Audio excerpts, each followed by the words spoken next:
Hey guys, welcome to Pajama Let's Play. I'm Michelle, host of Pajama Let's Play, where we talk all things Kingdom Hearts. Today, I'm going to discuss the Norse gods that are made into characters in Dark Road, and the possible identities of the 7 missing students. Before we get into that, make sure to like, share, subscribe, and ring the bell. You can also follow me on Twitch, check out my Patreon. All of those things are in the description box down below. There aren't a lot of spoilers to discuss, but just in case, feel free to get caught up on Dark Road's story first and then come back to this. For everyone else, we all know Nomura loves to use entities from various pantheons in his games as characters. Dark Road seems to be the most obvious about it, as other than Ericus and Xehanort, they all seem to be Norse gods. Now, my husband is more of a Norse mythology expert than I am, but I'll do my best to break these entities down further. There also isn't a lot of original source material that's considered canon, but the most commonly referenced books have been named in the description box. To start, let's watch a clip where Master Odin is explaining the plot of the game to the characters.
So, we know Master Odin, and we can see 6 people in this class, though Baldur is also one of their classmates. The 7 upperclassmen have gone missing, and Odin decides to send this class to go find them.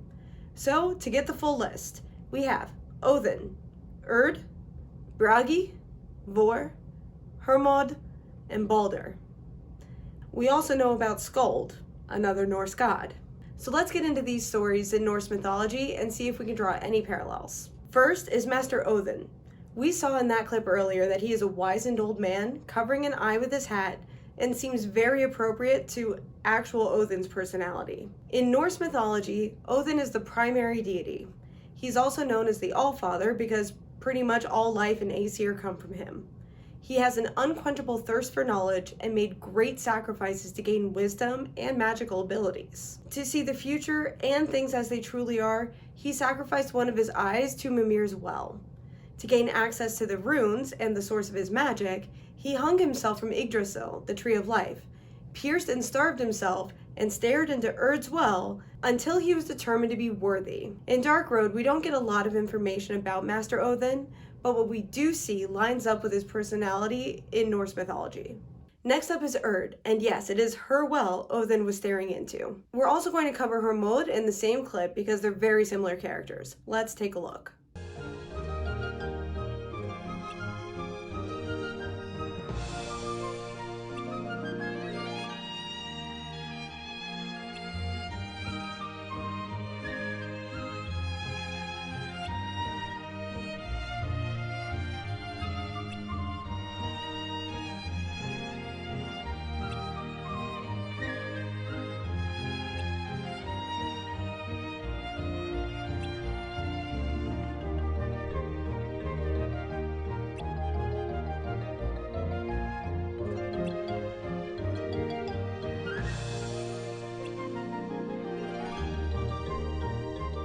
That scene showed Hermod and Erd as the two most pragmatic students in the group. They take their roles seriously, follow Master Odin's orders to the letter, and don't seem interested in anything that may serve as a distraction. There isn't a lot known about these two entities in Norse mythology, but the portrayal of these characters resonates with me as accurate. Erd is often depicted as an elderly woman with gray hair and is wise and prudent. She is one of the Norns, which is very similar to the Greek Fates. The Norns are three women, Erd, Verdandi, and Skuld, and they represent the past, present, and future, respectively. Together, they carve the lifespan of each human into bark, commonly believed to be into the trunk of Yggdrasil itself. However, unlike in the Greek tradition, the Norns do this in such a way that the person's future can be rewritten. Hermod is seen as the messenger to the gods, and I was only able to find one story for him. When Baldur was killed by his brother, thus beginning the omens of the coming Ragnarok cycle, Frigg asked for a volunteer to ride to Hel and negotiate for Baldur's freedom. Hermod did just that, riding for 9 nights on Odin's steed Sleipnir, only to have Hel refuse to let Baldur leave. She told Hermod that if every creature, dead and alive, wept for Baldur, he may be set free. Hermod took that message back to Asgard, and all but one entity wept, which prevented the release of Baldur. The stories are not the most descriptive to any of the non-primary gods, but those two do seem to be straight-laced, follow orders, and have a desire to maintain balance and peace. I think those qualities are represented very well in Dark Road. Next, let's move on to Vore. Very, very little is known about her, but in the Prose Edda, she is referred to as wise and inquisitive, and that nothing can be concealed from her. Well, we just so happen to see exactly this in this scene here.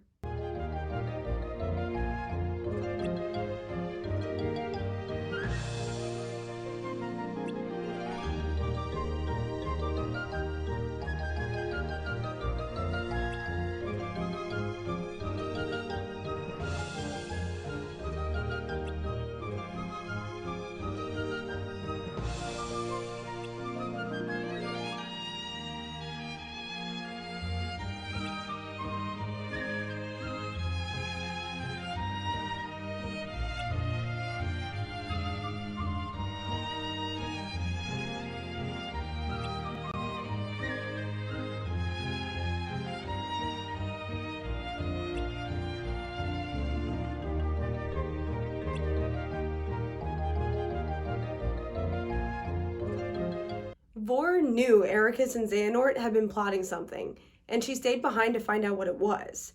In that clip, she figured out their plan all by herself, and they had no choice but to admit that.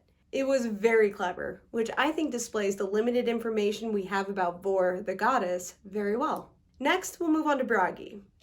In Norse mythology, he is the god of poetry, plays the lyre, and is quite the ladies' man. It's believed he started as human, and he impressed Ithun, the keeper of the apples which grant immortality and youth. She then brought him to Asgard, and Odin was impressed enough to deify him and allow him to stay. The only real mention of him in any trusted source is the Poetic Edda, where he tries to convince Loki to leave a feast. Nothing of import is said there, it's just an interaction the two have. As far as Dark Road goes, there aren't a lot of lines given to the character Bragi. He mostly gives little funny retorts or observations to someone else's words, but not so much drawing his own conclusions most of the time. Perhaps this will change when the rest of the story is released, but for the time being, I think it's appropriate that the Dark Road character is about as ignored as the Norse god. Finally, we have Baldur. In Norse mythology, he is the god of rebirth and light, and the most beloved of all the gods. There isn't a whole lot of information about him either, beyond the circumstances of his death just before Ragnarok, but he was recorded at the time to be a Christ-like figure. Unfortunately, the primary source for Norse mythology comes from Snorri Sturluson, who was very much Christian and wrote the stories in a way that would convert pagans to Christianity instead of actually honoring the religion. There's only one scene with Baldur the character so far. Let's go ahead and take a look at the bulk of his lines.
In that scene, Balder was very worried about his sister, empathic and sympathetic towards Ericus, and was very much aware of every word he spoke. I know it's not a lot to go on, but it does seem to fit the overall archetype of Balder the Norse god. Plus, the character is wearing white with white hair and green eyes, and those tend to be part of the good guy trope that Balder is definitely written into in Norse mythology. So what does all of this mean? Well, since the personalities seem to fit each corresponding god, I think that actually gives us a clear idea of who the missing 7 students are. Of all the gods named throughout Kingdom Hearts, they do seem to follow along generational lines. Odin is the father of Balder and many, many others, and he serves as their master in Dark Road. All of the others named are younger than Odin, the god, and Master Odin. If that pattern sticks, that means the missing 7 are likely children of Odin and other primary deities, and the primary ones would be around the same age and title as Master Odin in Dark Road. There are only 8 well-known gods that I could think of that would fit genealogically and motif-wise. Thor, Hoth, Ithun, Modi, Magni, Verdandi, Hel, Nanna, and Sif. However, I am also including Lothar here because it's a natural fit for the somebody of Luxord just by the name alone. I believe Ithun is the sister Balder is referring to. Lothar will be one of the missing 7 because, again, Luxord. Thor is too popular to not be included somewhere. Verdandi because she's the only missing Norn. Either Sif, Thor's wife, or Nanna, Balder's wife. Honestly, because Nomura likes to have 1/3 female characters. Hoth, because he's well known and I could see Nomura having a lot of fun with the blind god of darkness. Leaving one more spot, which I believe will be filled by Hel, because Modi and Magni are Thor's sons and may be too young to fit into the pattern. But what do you think? Do you think those are the 7 missing students? Are there Norse gods that I didn't think of that would be a better fit? Tell me all of your thoughts in the comment section down below. Don't forget to like, share, and subscribe, and all of the other things I'm supposed to ask you to do, which are in the description box down below. Until next time.